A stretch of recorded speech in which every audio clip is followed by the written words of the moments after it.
Gần đâyមានស្នេហាផងពីvẫnគ្រាប់តែឯកាសងក៏មានគូនឹងគេឃើញត្រង់ណាថាស្រឡាញ់មិនទៅវិញវាចង់ដឹងចិនបងច្បាស់ខ្លាចថ្ងៃក្រោយបងจะបានចង់បានស្បែកសដែរអត់ប៉ះពាល់ដល់ថ្ងៃក្រោយអត់ចង់បានស្បែកសបែបសបែបសុខភាពអត់នេះបងប្អូនទាំងគ្នាមកសាក់ផលជាមួយនឹង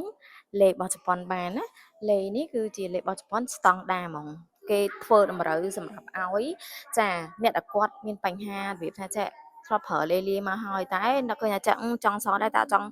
ប្រើលេលាទៀតទេចាមកប្រើជាមួយនឹងលេរបស់ជប៉ុននេះបានគឺស្តង់ដាតែម្ដងពីមែនណាអ្នកគ្នាគឺគេធ្វើឡើងគឺគេមានដាក់វីតាមីន C retinol ណា cinnamide ហ្នឹងគឺជួយឲ្យស្បែកសអញ្ចឹងបងអូនណាតែគាត់ចង់សាកជាមួយនឹងលេជប៉ុនចាធ្វើស្បែកសសាកលេនេះបានអ្នកគ្នាអរគុណច្រើន